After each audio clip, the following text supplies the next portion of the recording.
everyone, and welcome to today's webinar. My name is Bethany and I'm the Relationship and Engagement Manager at UMI, and today I'm joined by my colleague Roya, who is EM3 Growth Hub's Director. If you have any questions, feel free to add them into the Q&A box and we'll make time to come to them at the end. Good morning. Great to have you all on the webinar. I thought it'd be useful to give you a little bit of background information on the Growth Hub. We are a fully funded business support service providing advice, coaching, webinars and signposting to SMEs. Our mission is to help you recover, adapt and develop sustainable growth after COVID and become more productive and profitable. All businesses at any stage of their development can access and benefit from the Growth Hub service, including the information bank, the resource network, and the helpline. Additionally, there's a specialist growth advice targeted at businesses operating within key sectors. This is a free personal service for you and associated with the priority sectors that the LEP have highlighted, which aims to connect businesses with experts to help their growth plans. Today, I'm pleased to say we're joined by one of my colleagues at the Growth Hub. So Ian, can you introduce yourself and the subject of today's webinar, please? Good morning, everybody. My name's Ian Martin. I'm a growth champion or business support consultant for the Enterprise M3 Growth Hub. My background is an initial 35-year corporate career with many blue chip companies in the UK, Europe and Asia. I then left corporate life and I became a serial entrepreneur myself. I set up and either ran or had other people run several companies. I've also worked for a large UK management consultancy, and I'm fully trained business consultant and business coach. And I've worked for the Growth Hub for the last 4 years. I've been very happily married to my wife Jenny for 38 years. We've got 3 grown-up kids, and we also now foster 16 to 25-year-olds. I'm really passionate about helping people and businesses to grow, and I really enjoy my role with the Growth Hub. So today I'm going to talk about what recovery planning and planning for growth looks like, and share my top 6 tips with you all. Ian, that's great, thank you. Can you tell us a little bit more about the work you do with the Growth Hub and how you help businesses to grow? Sure. The Growth Hub itself operates across the M3 corridor.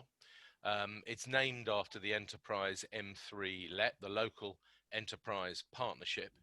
And we're indirectly funded by the government department known as BEIS, B-E-I-S, which stands for Business, Energy and Industrial Strategy. It's the old Board of Trade.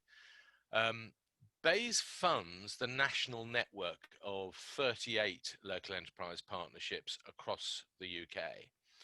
Each LEP is responsible for growing and investing both in the local economy, the infrastructure and indeed environment of its area. Our area, the M3 Growth Hub, starts at the top of the M3 corridor at Staines and goes to the bottom of the M3, ending at the Test Valley.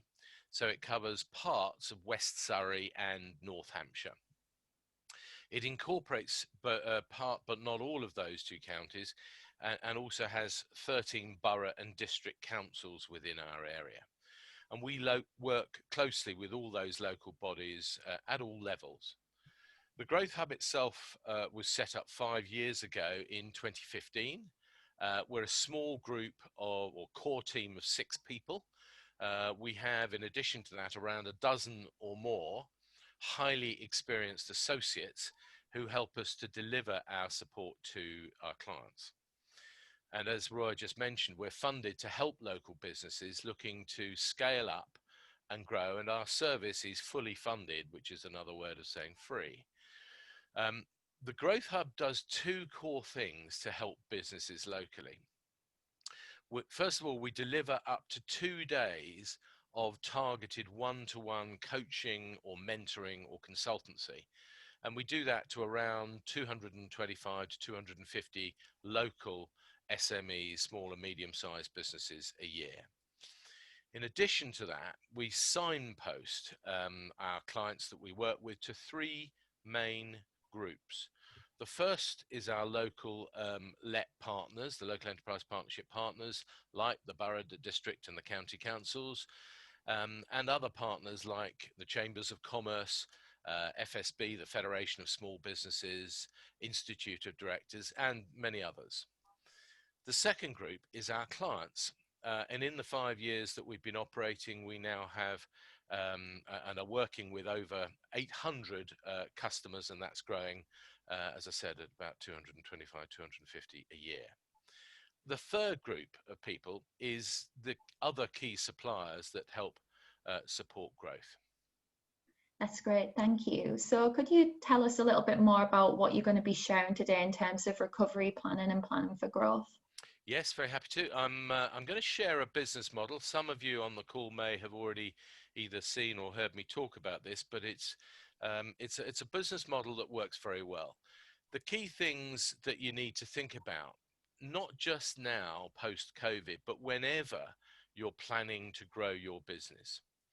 So the business model I want to share is all about building a house. It's called the house model.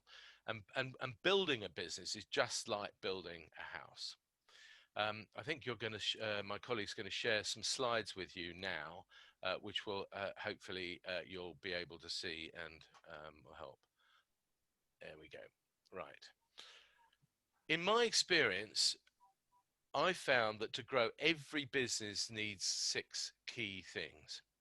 A house needs foundations to make sure it can stand firm over time and support its occupants. Most houses have 1, 2, sometimes 3 floors and a roof. But before we start to build even the foundations, 2 key things need to be in place.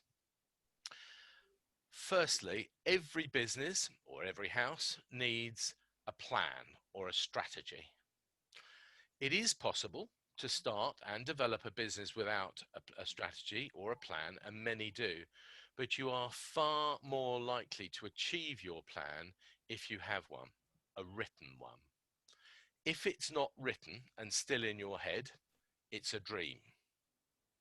So, Ian, when you talk about strategy or planning, what do you mean? Okay, this may sound odd, but for me, strategy starts with the exit plan. Because fundamentally, your business is one marriage you will definitely divorce. You will either sell the company or semi-retire and maybe bring in a manager to run it for you. The business could fail, or you may just choose to close it or pass it on to your children or family should you pass away. An exit plan doesn't need to be complicated or too definitive. And if you like, you can change it. But it does define the timescale that you have to build your company before you exit. The second aspect of strategy or planning is a business plan. And that basically sets out clear, measurable objectives about what you're building. The third element is a financial plan, which really shows the next 3 or so years' budgets and cash flow forecasts. Then there's the sales and marketing plan, which frankly is probably the most important part of a strategy or plan. It is the how. It says how you will grow. Increasingly, businesses are developing what I call an IP plan, an intellectual property plan, that sets out how you will build and protect your brand, your design, and your trademark. And often today, companies have more value or as much value in the brand or the trademark as they do in the goodwill from the business itself. And all of this comes together in what's increasingly known as an investor deck, which is usually anything from a 4, 5, 6 to 10-page document that you can use to help you get funding for your business. It also serves as a personal plan to remind you, the business owner, about what you're doing. It also helps you motivate staff and persuade customers to become customers. So you said you need two things before you start to build your house. So the first being the strategy. What would the second thing be? Okay, well, the second thing, hopefully a little bubble will appear, is all about funding and how to access it.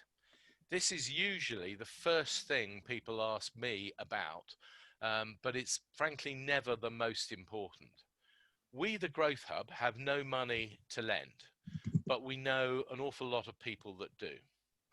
The best way to fund a business is out of profit and to self-fund growth, but this can be very hard, particularly in the early stages. Most businesses at some stage, and often early on or following a crisis like the one we've just been through, need to access funding elsewhere. The most obvious source for funding for early stage businesses is either from savings or from family or friends. Then there's debt funding, usually and historically through the high street banks or increasingly challenger banks and their like.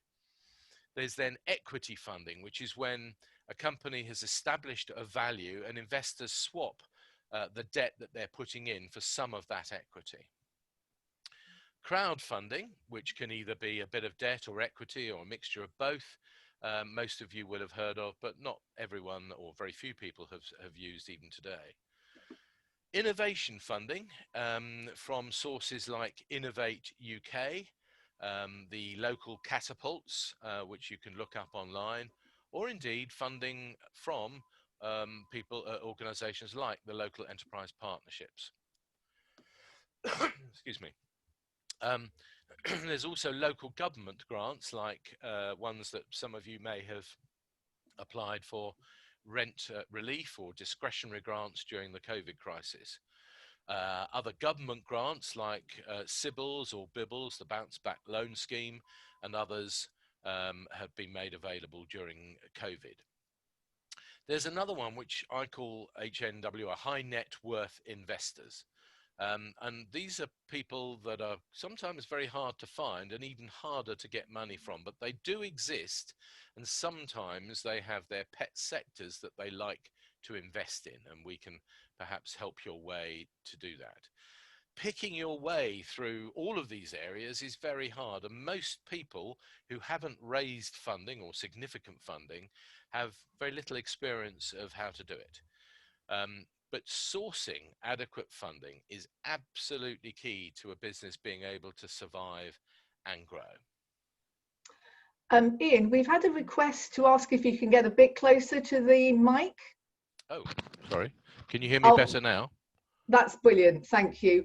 So going back, you talked about a business model, you called it the house model. Yep. What is that? Can you go into a bit more detail, please? Sure, pleasure. Can you hear me now? Perhaps you can nod, Roy, if that's better. Yes, Okay. I think that's much better. Yeah. Apologies, everybody. So in my experience, the first aspect we're looking at the moment in our house model is business foundations. And not enough companies, I find, have the right or strong enough business foundations. When I talk about foundations, they're things that every company needs, but without which you haven't really got a scalable business. It's things that cost money. It appears to add sometimes little value, and are not terribly exciting and a pain sometimes to have to do. Things like accounts or IT, systems, HR, legal, health and safety, all of the things listed there and others. And most businesses tackle these when they need to or can afford to. And most businesses, especially in the early stages, try to do it all themselves. They might tend to do it sometimes on the cheap, use a relative, a neighbor, or a friend as an accountant, but like everything in life, you get what you pay for. The earlier a business builds strong business foundations, the quicker you can and will grow. It doesn't mean you have to go out and get a top four accountant, but you need a good accountant who's going to be able to help and support you properly. And as I say, the most important area I think that companies need help with is in accounts. But many don't have the accountant that they need. The sooner you focus less on these areas and more on the fun parts, the faster you will grow. Some managers or business owners, frankly, spend far too much time down in the foundations, and it's really not the most useful thing you can do or the best use of your time. You also have to inspect what you expect from the various third parties that you get to perform these foundation functions, so you can focus elsewhere. That's great, thank you. So what's the next level on the house model? Okay, the ground floor is people. Without good people performing the right roles, you will not grow. I'm sorry, that's the joy of working at home. Don't know how to turn that off. Sorry about that. So sorry. Even in an artificial intelligence company, you need good, clever people to help you grow. Many business owners, I find, are great at really understanding their business and what they're trying to achieve and how to drive it, but not all of them have the experience or the skill set to manage people and all of the aspects of people very well. And what I mean by that is how to clearly define a job role, a person specification, develop remuneration packages, how to advertise and recruit and train and develop and then lead people. All of the HR issues that happen, sometimes managing, motivating, rewarding, and even disciplining staff. Most companies need help in this. People may be your strong point, but it also may not be. But I promise you, without well-selected, well-managed, trained, motivated, and rewarded staff, you are far less likely to grow your business. Again, we as the Growth Hub have huge experience in these areas, and we have a lot of people that we can introduce businesses to who can help, like how to access free training very often, or apprenticeships, which can be a great way to grow and scale up your business. This is often overlooked when growing a business, and sometimes people end up in roles they really aren't suited to. And managing people is all about getting the round holes in the round holes and the square pegs in the right hole. And I cannot emphasize that too much. To be honest, Ian, I can't agree more. People are absolutely central to that, and worth mentioning, we have a whole webinar just focused on that later in October. So very interesting point. What's the next level in your house model? Okay, I call this, it's absolutely key to making a profit. I call it the profit engine. And I don't know about anyone else on this call, but I'm a very visual person, and I see things in pictures. So I'm just going to quickly drill down using a few slides using this image. There are 6 pistons in a profit engine, and to practically guarantee a profit, all must ideally be working. Some companies barely have one working, but I have proved time and time again that if all are, then profit will almost certainly follow.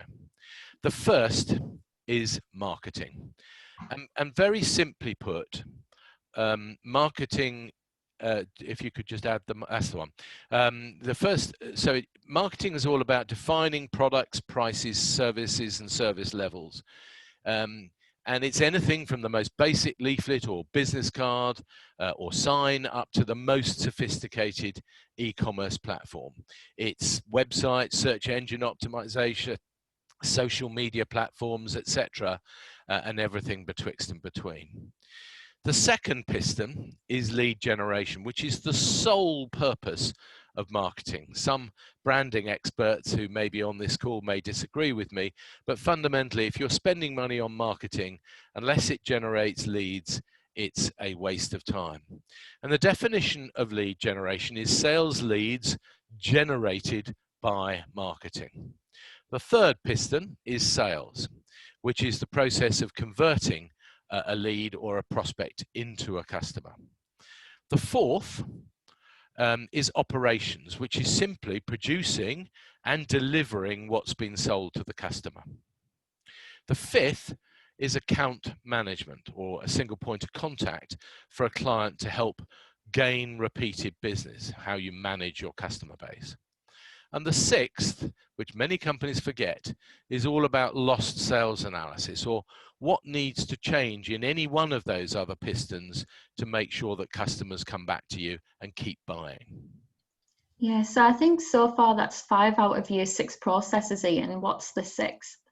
Okay, well, the sixth one is all businesses are selling products, services, usually both. And I sometimes question whether they're selling the right ones or if they can sell more or better ones. Sometimes by introducing better ones, companies can increase their average sale value, but it's also often the process by which the products and services are sold that will either make or lose money. Often a fresh set of eyes that looks at the business processes or products and services afresh can help to make all the difference. And I've proved this many, many times that if all 6 pistons that I've talked about are working, growth and profit will follow. So to summarize, all companies need 6 things. Think house model, strategy, to clearly define objectives and timescales. I call it a sat nav for a business to get there as soon as possible. The second is access to funding, either from profit generated from the business or other sources to help fund growth. Third is strong business foundations to help a business scale up and grow faster. People, well selected, trained, managed, motivated and rewarded will help you to grow your business faster. Every business needs a profit engine that has all of the 6 pistons working to ensure you can develop and grow your client base. And lastly, you need good products and services and the processes that enable you to focus on selling to customers what they want. Thank you, Ian. That was very informative. We're going to be starting questions shortly, so please do put them into Q&A. I know we've got some already, but I'd like to kick it off by asking, which of those 6 is the most important, or should come first from your perspective? Okay, well, they all are, but for me, the most important of all is strategy. A couple of moments ago, I likened this to a sat nav. Today, most of us use one on our phone or it's built in our cars. And you don't have to have one. You can still use an old-fashioned map or simply follow the road signs or even try and remember the way to where you're going. But few can argue that using a sat-nav is likely to get you there faster, cheaper, and by the shortest route. And that's what a good strategy will do for you, if it's programmed correctly and followed by the driver or the business owner. Thank you, Ian. And from your work in the Growth Hub, which areas do most companies struggle with the most, would you say? Definitely the profit engine. The first 3 aspects of that, which we saw earlier, which was marketing, lead generation and sales. And really all companies, pretty much all companies need that. I don't wish to annoy anyone on this call, but interestingly, I would say that some marketing business themselves actually can struggle with this too. And that's because they're really, really good and put their absolute all into doing it for their customers, but sometimes they don't do it enough for themselves. So I can't stress enough, marketing, lead generation and sales is absolutely key. Thank you for that, Ian. That was very informative. We're going to start taking questions from the audience. And I'd like to start off with one that Margarita, not so much a question, a statement actually, but I think very pertinent for where we are now. And it's around well-being. So she asked whether the well-being of the business owner actually, shouldn't that be also added as a key focus in the time of COVID? Yes, I'd agree with that. I really would, and nice to see you on here, Margarita. There is actually, as ever, you can expand these things forever. But in my original house model, there is a seventh one, which is actually the walls, the floors, the ceilings, the whole fabric of the house, and I call that culture. And the culture of the business owner, the leader, the guy or the lady who runs their own business tends to be absolutely crucial in running, developing the business. And that is also incorporates well-being. If you're trying to build a business that regards people well, looks after your employees, really goes above and beyond to support your customers, I think that's not just the well-being of the employer or the employees, but the customers as well. And I absolutely take your point that that's really, really important. Interestingly enough, when companies get sold, and the ownership transfers from perhaps somebody who's very aware and epitomizes that culture, that's actually often when businesses falter, because the new owner might not share some of those cultural or well-being agenda that the original founder did.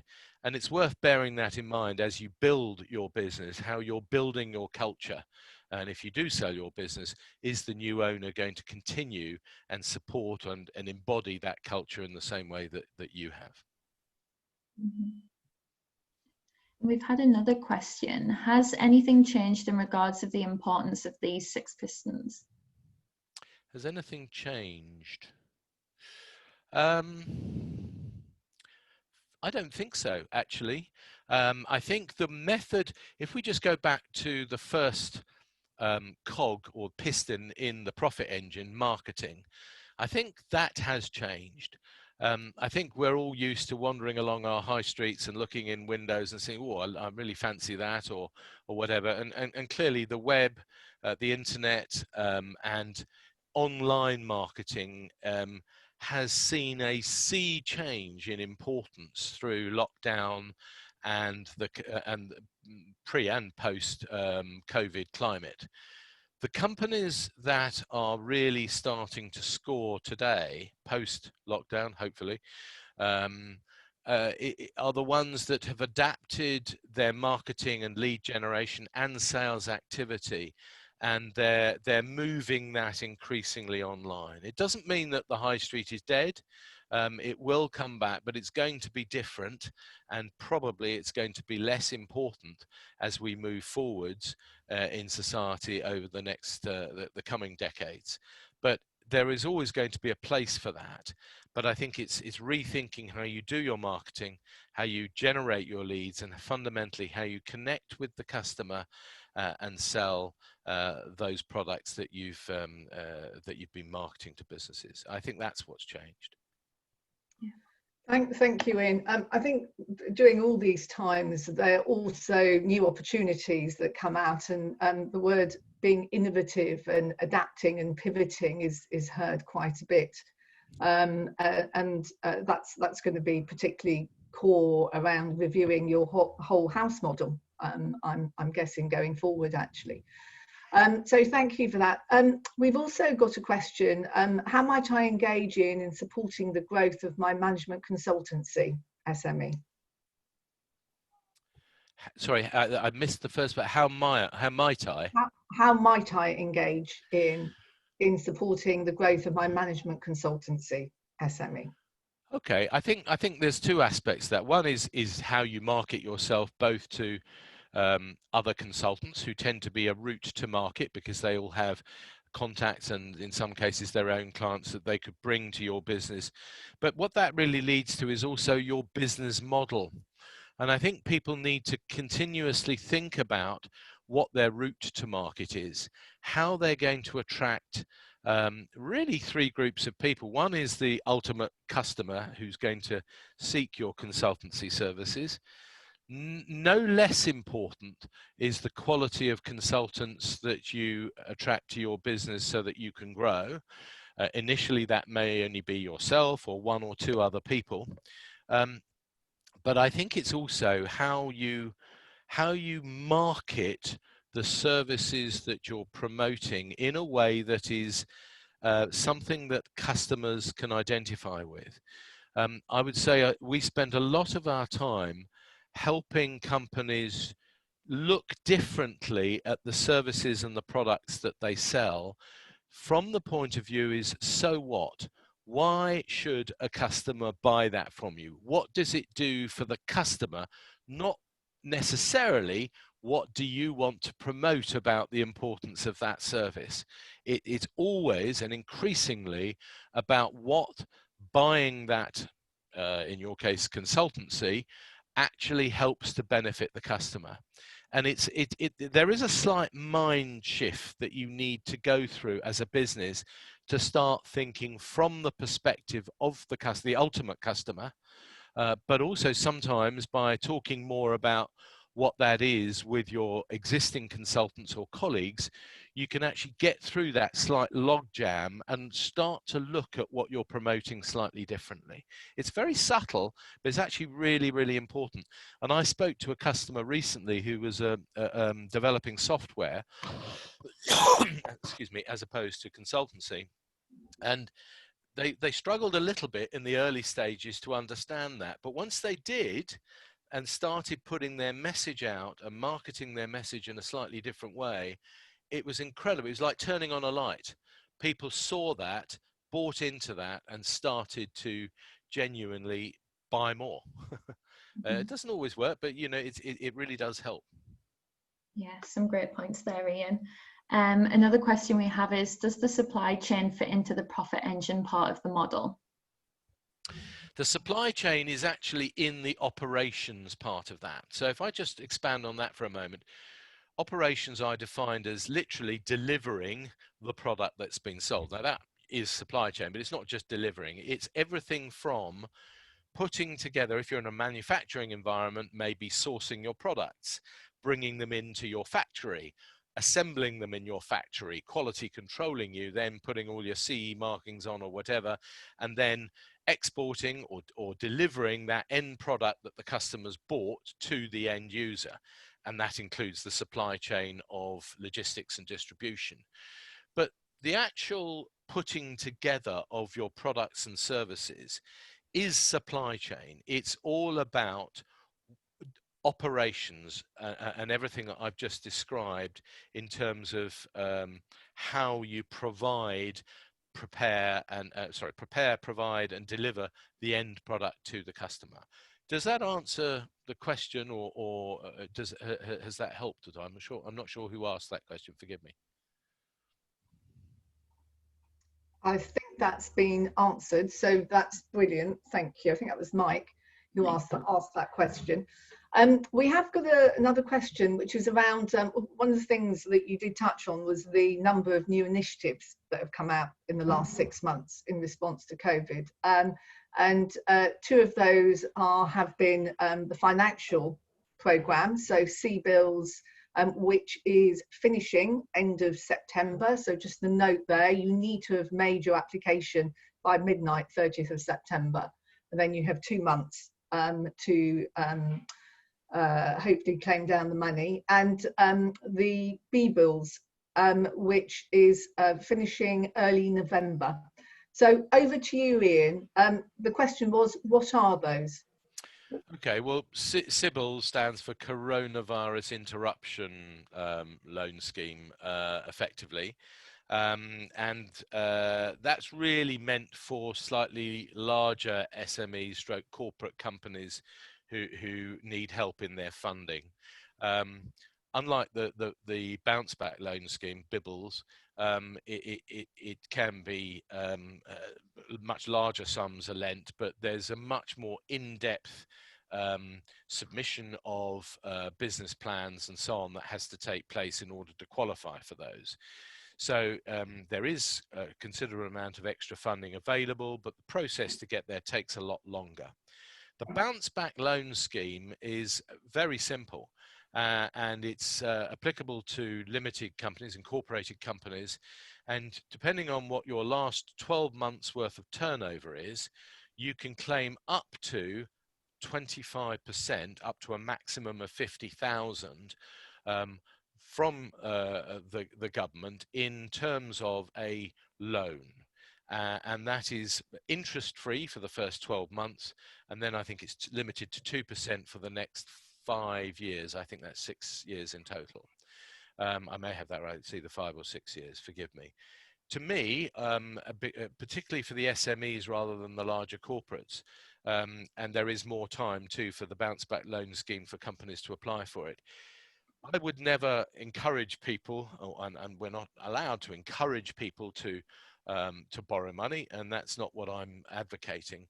But I have to put myself in the position of if I was a business owner, and the bounce back loan scheme is a relative no-brainer because, and it's about the first time ever that I've known zero interest for the first 12 months and the very low interest for companies to borrow. Let's make the maths easy. If you did £200,000 worth of turnover in the last year, then 25% of that would be 50,000, and you could, in a very short order, apply through the bounce back loan scheme.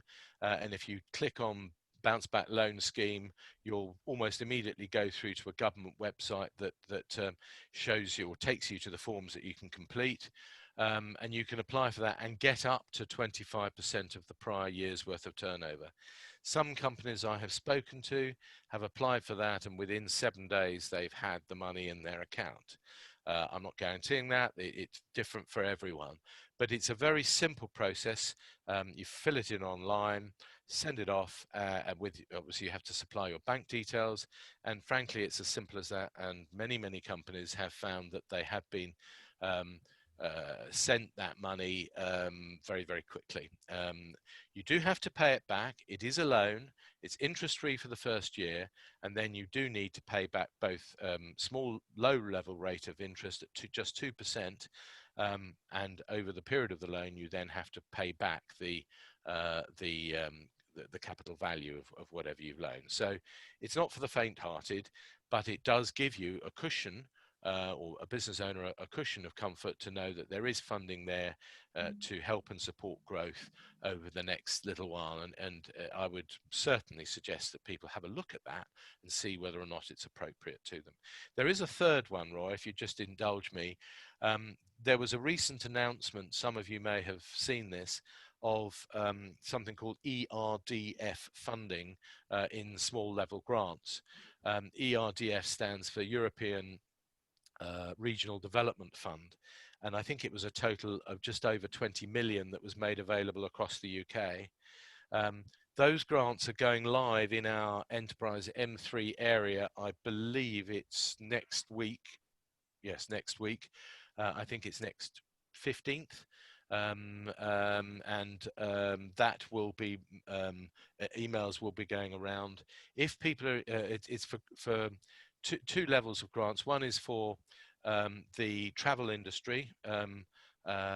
Roy, can you just remind me of the amount that there is? It up to 2,500? I think it is.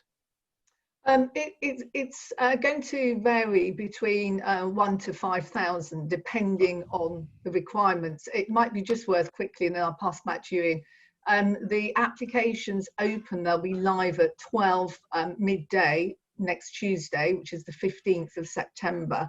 And I would suggest that you all go on to the Enterprise M3 or the Enterprise M3 Growth Hub website, where you will have some further information, a bit more information about what you might need to fill that in. And then if you do want to go for it, please do make sure that you keep aware of that time, 12 o'clock midday, because as you can imagine, there are limited funds. There's a big amount for nationally, but that is split out in regions. I'm just to add to that, and I'm not trying to put anyone off, but I like to manage expectations, and I would expect anyone to do that to me. We believe, we're not absolutely clear, but we believe that there won't be, there will only be up to around 90 to 100 companies that may benefit from this. There isn't enough money to go much further than that, which is very frustrating because we've got a lot of companies who want it. And one or two of the other LEPs who have announced this funding have found that literally within the first hour of launching this, that monies have already been allocated, because it is on a first come, first served basis. By all means apply. Absolutely, we wish that we could help more, but I manage the expectation, because I'm afraid there probably are going to be a lot of companies that are not going to receive that, who would like it. That's not down to us. It's down to the scheme itself. Are there any other questions that anyone would like to ask? There is one actually in link to grants for sole traders and startups, but I think you've kind of answered that, because the ERDF that grant that Ian just mentioned is open to any organisation on there. There was also a question which links in, because it's another ERDF, around the Kickstart scheme for hiring young people, which is about having some more information on the scheme. Yeah, I've got to be absolutely honest with you. It's just been launched. I'm not as familiar with it as I should be, and without ducking the question, rather than mislead anyone, maybe I can pass that back to you, Roy, because I think you're slightly better informed on that scheme than I am at the moment. Yeah, no, absolutely. So the scheme has just been launched, as you're probably aware. It's just come live. And it certainly seems to be an excellent, I think this question was from Jim actually, a great way of taking on young people. So it's being able to access young people between the age of 16 and 24, I believe. The programme comes out of the Department for Work and Pensions. There is an application process. Government will pay minimum wage for them for 6 months. And obviously the expectation is that you're training them, and hopefully also, I know Judith on one of the attendees, looking at then taking them on perhaps as an apprentice. But the key thing is that they're with you for 6 months, and you can have, so the starting point is to take a minimum of 30. Now, of course, a lot of businesses are not going to be looking at 30. You may be looking at 1 or 2. So there are intermediaries that can go through that process for you. And the local one for us here is Surrey Chambers and Hampshire Chambers at the moment. So please do contact them if that's what you're looking to go down, and Jim, particularly for yourself. And that's the information we have at the moment. There will be more coming up, so please do keep an eye on the websites. But if you're looking to get going on that now, I would definitely suggest you contact your local chambers. I just add one thing, Roy. This isn't specifically about the Kickstarter scheme, but it is about apprenticeships. A lot of people, not everyone, has had historically the best experience of apprenticeships. There is a sea change going on, and apprenticeships are not only an extremely good way to train people, but also it's a relatively low cost way where companies can train and develop really good people and help them to grow their business. There's another fundamental change that's happened, which is that anyone of any age can be an apprentice. I could be an apprentice. Anyone on this call could be if we chose to. And that frees up an awful lot of people. It could be mums who've been at home bringing up a family for some years, but before that were, in senior roles of leadership or development or innovation or design, who are coming back. They may have lost their mojo a little bit or lost their confidence, but they can very quickly get back and contribute in the marketplace. It could be that retired people actually want to get back into work and have a lot to offer. And I really cannot stress enough, and again, Judith Moore, who's on this call, is an expert in, she's an apprentice ambassador, and she's really experienced at helping companies to identify and set up apprenticeship schemes within their business. We've all historically perhaps looked at apprentices as 16 to 21 or whatever year old people, and there are a lot of people in that age bracket, but there's also, as well as good very clever young people who are able to make a difference, in apprenticeship schemes. It's really opened up the whole of the age groups and the workforce to being able to retrain and develop, and I cannot recommend that enough. And someone else has said, my SME is not qualified for any of the COVID schemes you mentioned due to the way it's structured. I also don't wish to take on any debt. What help is there if universal credit isn't an option?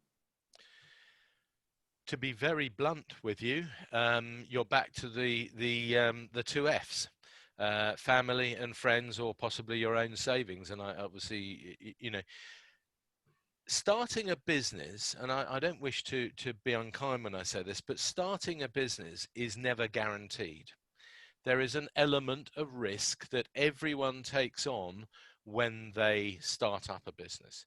And you have to both establish and gauge your own appetite, and for that matter, any other partners you have in your business for appetite for borrowing or lending or funding the growth and the investment in the business that you're making. And there are going to be occasions, and there are occasions in every single business, where the business owner or the partners have to make decisions about what they're doing. Before lockdown and everything else, within the first 2 years of a business, there is something called a startup loan. If within the first 2 years from incorporation or becoming a limited company, you are able to borrow up to £25,000 per director. So if you have one director, 25,000, two, it would be 50, 3, up to 75. You may not want to borrow that much, or you may want to borrow more.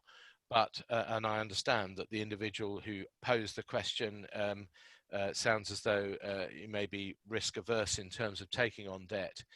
But there is a point at which you do have to make decisions about your business and how you are going to support it.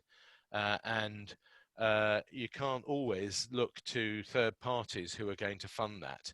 And I'm sorry, but that's just reality. As I've said, the best thing you can do is to fund a business out of growth, but that also requires sometimes investment in people or services or products or premises or whatever. One last thing linking to that, linking back to the earlier question I was asked, is I think one of the key areas that thinking about it a bit more, that COVID has impacted is about premises. We are all have had to, many of us or most of us, work from home during this period of lockdown. And there has been and is still a sea change going on in terms of companies and the type of premises that they need to operate from. I would argue to everyone today, if you don't need to have a premises like a factory or somewhere where you're storing or distributing from, then to try and encourage as many of your employees to work from home until we're through and have a vaccine and all these things would be a good thing. It also reduces your fixed costs, because as a business, you're not paying out 10, 20, 30,000 a year or whatever it is for both rental or rates, or if you own your own premises, a bank loan to the bank. So, you know, there are ways in which you can reduce the overheads of a business and make it more, perhaps a little bit more commercial. And I would say to everyone that that's one thing that you can do to try and take the stress out of the financial management of a business post-COVID.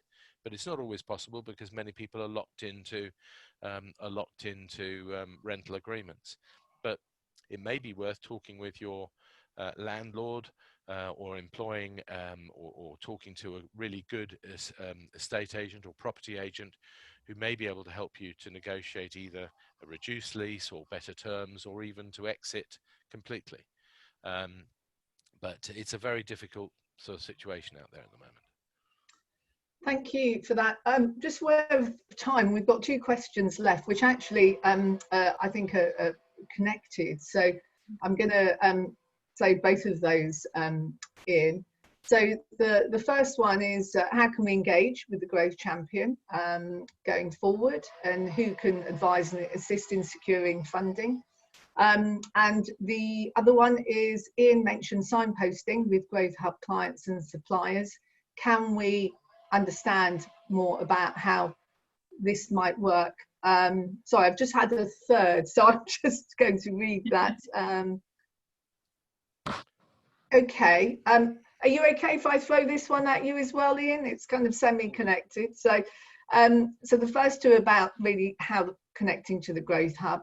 My company, Icon UK, helps any company to work virtually and eliminate lots of unproductive manual and travel-related processes.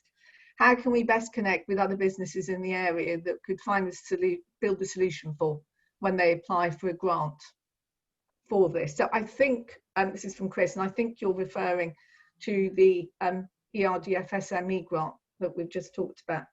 So, so over to you, Ian. It's about how to engage with a Growth Hub, how I guess that whole collaboration signposting is happening, including with the grant.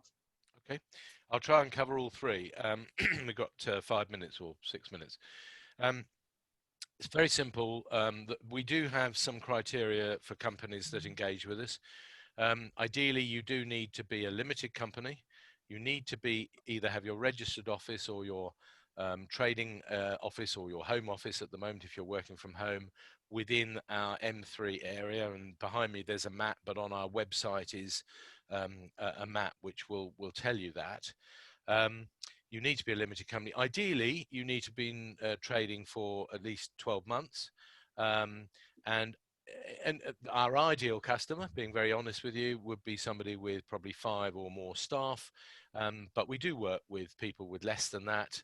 And we're really trying to work with, and our government funding focuses us in on working with companies that are trying to scale up, not necessarily early stage startups. We could all make a good case in life that the startup of today is the scale up of tomorrow, and I think we would all understand and agree with you. But at the end of the day, the government pays for the growth hubs, and it does give us a criteria that we have to follow. So ideally 5 or more staff, but we will talk with you and find out what we can do to help you with less than that. Ideally in some of our priority or niche areas, which are all listed on our website. We will, and you need to be within the area. That's the first criteria to engage, or that's the criteria to engage. In terms of signposting, I mentioned 3 groups of people. I'll mention them again. The first is we signpost new customers into our partners. So that's the borough, the district, the county councils, and all of the other partners of the local enterprise partnership. I can't tell you actually how many there are, but there's probably 20 or so partners that we work with. And each of them has their own level of support, and when you add that to what we can do and what they can do, it adds up to a significant package. The second group, as I've already mentioned, is our other clients. Each of those clients either has a need for your services or products, or vice versa. And of course, during our discussion with you, we'd ascertain what help you needed, or which areas or which sectors, and we would look to put you in touch with other more local clients. And that's the strength of the LEP structure, which works at a local level. In terms of signposting towards companies that are getting the grants and seeing what your own organization might be able to do, that's slightly more difficult. We actually we do know, because we've had over 300, I think it's maybe nearly 400 companies who have inquired about how they can apply for the grant. There may well be more now, I don't know, but we do know who those people who've expressed an interest in receiving the grant. We are not handling the allocation of the grant, therefore we don't actually know who will be allocated that. I don't know, with GDPR, I suspect that there won't be the possibility of easily finding out who those companies are. But I think as a customer, if we were to hear or knew of any customers of ours who had got that grant, I'm sure we'd be very happy as part of that signposting to put companies in touch with others. And whoever posed that question, I think you said it may have been Chris, but whoever posed that question or whoever has that level of interest, if you'd like to connect with me after this, I'll certainly do my best over the next week or two to try and follow up and put you in touch with people if I know about it, but I can't guarantee that I will. Does that help? Great, yes, thank you very much, Ian. I just thought it might be worth also mentioning, it won't be relevant for all, but there are, as you know, through the British Business Bank, we've talked about bounce back and CBILS, Yep. but there are also loans and grants coming out from Innovate UK. So loans, but also grants, mostly match funded, which are coming out over 2 weeks, closing, and then with new calls coming out as well. So depending on what area you're in, it's certainly worth finding out more about that. I think that's a very good point. Just sorry to interrupt for 1 second, Roya. Not a lot of people know this, and people talk about there being a shortage of funding. I know for a fact that Innovate UK, I think it was in 2018, I don't know how the figures for 2019, but in 2018, Innovate UK either gave or lent £6.7 billion to 8,000 UK companies over 22,000 projects. And that comes with a health warning, because you have to jump extremely high to get those grants. It's a very in-depth process to apply, and the health warning is that it can take many months. It can be very, very complex, and it can cost you some money to go for it in terms of getting people to help. But there is money out there, and for right ideas and for innovative ideas, there is definitely funding there, but it's not easy to get, and it's deliberately made not easy to get. But I think it's important to know that. Forgive me. No, not at all. And if you are going to go for it, Ian's right, it can be a bit complicated. There are organisations that are there to kind of hold your hand and support you. So that includes KTN, Knowledge Transfer Network, as it was known previously, and also Innovate UK's support programme called EEN, which you'll find all on the website. So I think I'm just checking that I haven't had another question. No, that's great. So I just wanted to say thank you very much to everyone that's attended. I hope that's been useful, and we look forward to seeing you at our next webinar, which is on the 24th of September at 10 o'clock, which is going to be how to make your LinkedIn profile rock and roll and really be driving your engagements, your sales pipeline. Thank you very much. Thank you. Thank you.